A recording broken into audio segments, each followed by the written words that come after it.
नमस्कार मंडळी, स्वागत आहे सर्वांचे। आज आपण बनवणार आहोत पंचरत्न डाळ।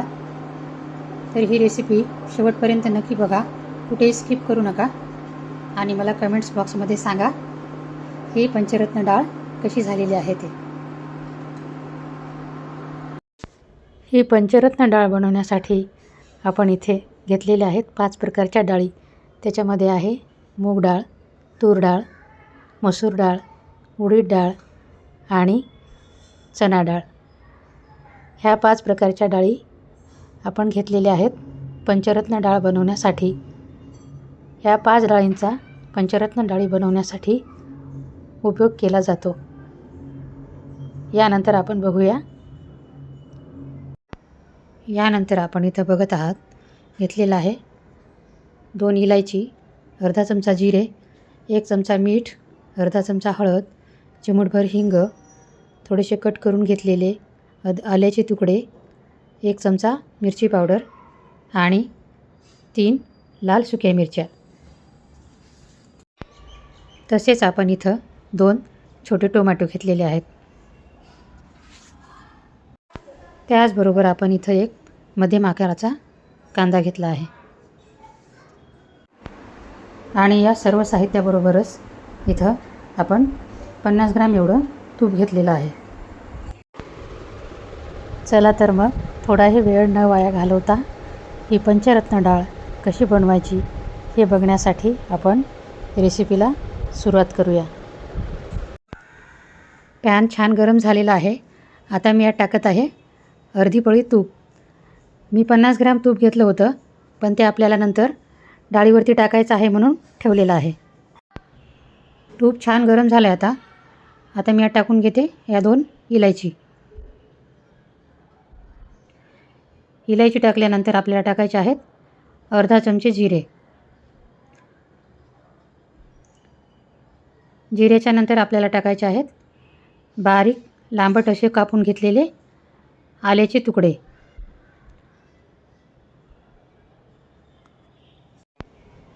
आता मी यामध्ये 3 सुकलेल्या मिरच्या टाकत आहे। या मिरच्या टाकल्यामुळे डाळीला डाळ तडक्याची चव येते। या मिरच्यांसोबत तुम्ही हिरव्या मिरच्या पण टाकू शकता। मी आता यात हिंग टाकून घेत आहे।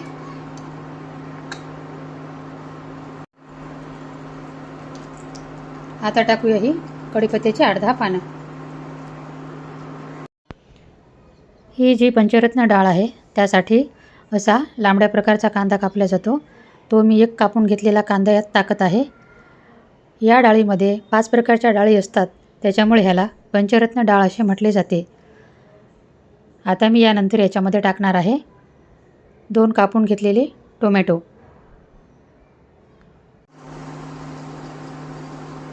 हे सर्व साहित्य आपल्याला चांगल्या प्रकारे तेलावर परतून घ्यायचं आहे।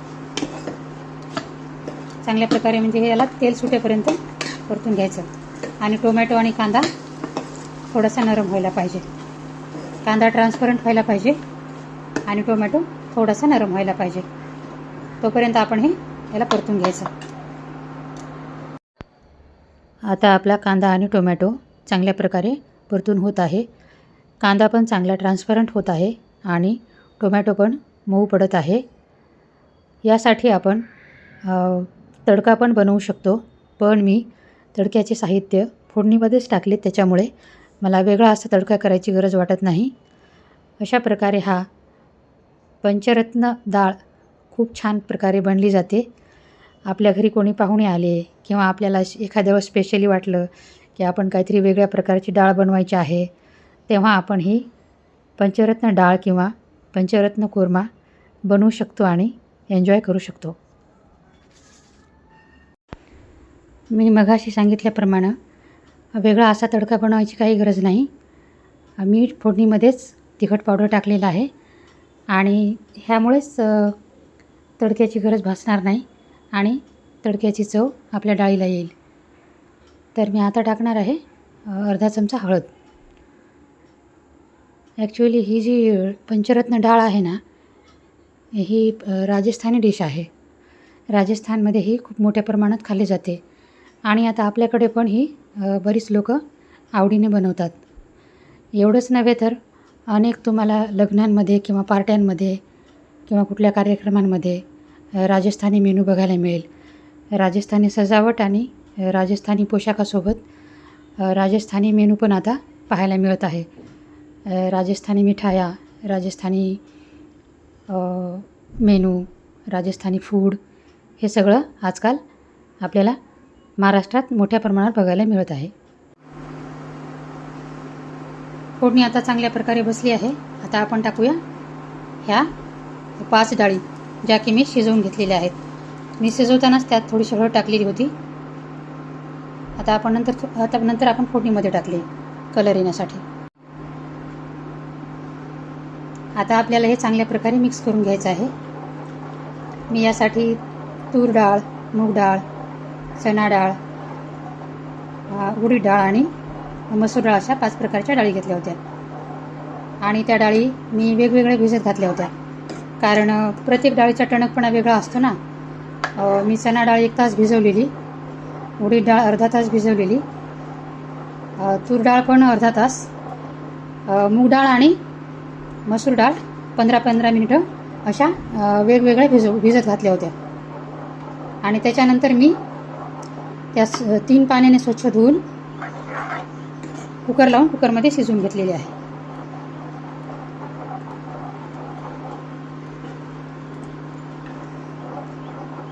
डाळ आणि मसाले आपले चांगल्या प्रकारे मिक्स झालेले आहेत.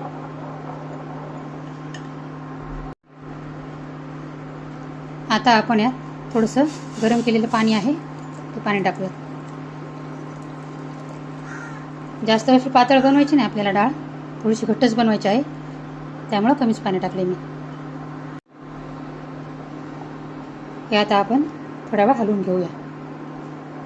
पाणी गरमच आहे त्यामुळे याला लवकरच उकळी येणार, जास्त वेळ नाही घेणार.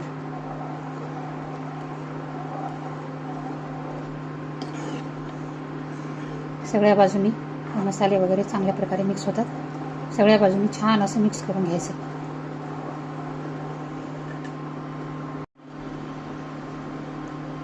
डाळीला चांगली उकळी आली आहे. आता आपण हे मीठ टाकून घेऊया.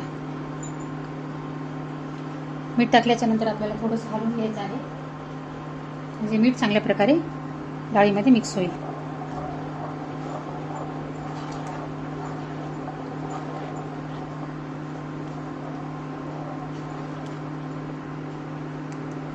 ही डाळ आपण पोळीसोबत, भाकरीसोबत, भातासोबत खाऊ शकतो. कशासोबतही छान लागते.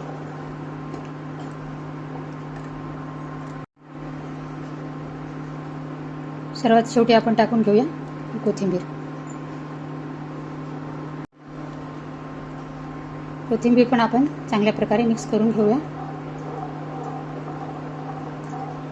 कोथिंबीरीमुळे डाळीला खूप छान चांगला मस्त कलर आलेला आहे. डाळ अगदी अशी कलरफुल दिसत आहे.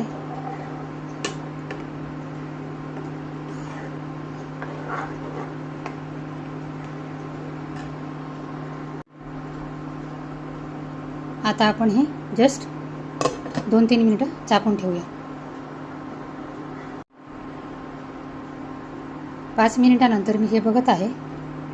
डाळीला आता छान उकळी आलेली आहे. या डाळीमध्ये 5 प्रकारच्या डाळी असल्यामुळं भरपूर प्रोटीन रिच अशी ही डाळ आहे आणि आरोग्यास उपयुक्त असं आहे. आपण डाळ पूर्ण रेडी झाल्याच्या नंतर वरतून थोडंसं तूप टाकूया, म्हणजे डाळीला चांगली अशी टेस्ट येईल.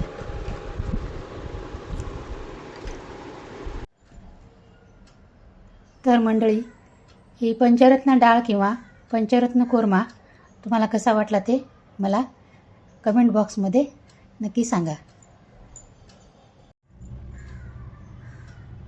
चला तर मग पुन्हा भेटूया अशाच एका रेसिपीसोबत. तोपर्यंत सर्वांना नमस्कार.